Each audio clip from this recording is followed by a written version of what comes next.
Here's a live look for you now in the courtroom where a judge is asking potential jurors if they have the ability to be impartial in the trial against Nikolas Cruz. He's confessed to entering Marjory Stoneman Douglas High School back in 2018 in Parkland and opening fire, killing 17 and injuring 17 others. Our Caroline Coles has been listening in all morning. She joins us now with the latest in jury selections. Caroline, what can you share? Well, the second round of jury selection started with this question. Do you have the time to serve? That is the main question Judge Elizabeth Shearer asked potential jurors this morning. In fact, the sentencing trial could last 4 to 6 months, which is why the judge has to ask jurors if they are available. Now, many of the jurors saying that they just don't have the time. One woman saying that she's a full-time pharmacist, she just had a baby, and her job will simply not pay her for all the days that she decides to take off. Another person saying they're a full-time student and they can't miss class. And if they do, they'll miss their scholarship. Now, only a handful of jurors said today that they actually will be able to serve as a juror, but still, even after this phase, the defense and prosecution will ask prospective jurors about their death penalty views. So there is still a very long road ahead. In fact, jury selection alone is expected to last through May, but overall, this is expected, Taylor, to be a very long trial.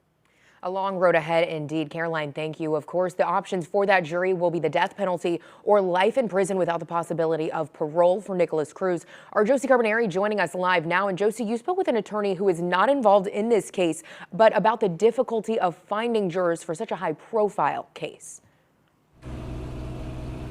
I did. And you know what, Taylor, what we're learning here is it's not just about finding impartial jurors that's going to be difficult, but because of the timing of the entire trial, it's going to be hard to find diverse jurors and people that can serve that time and the type of people that we see on the jury.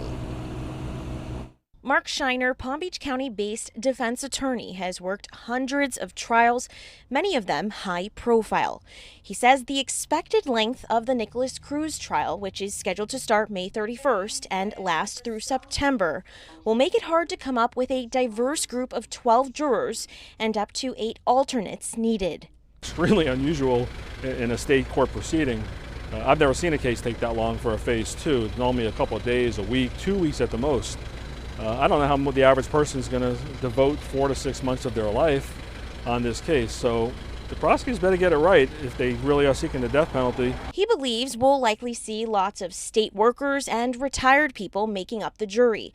People who are able to commit to the entirety of the trial, including multiple weeks of jury selection.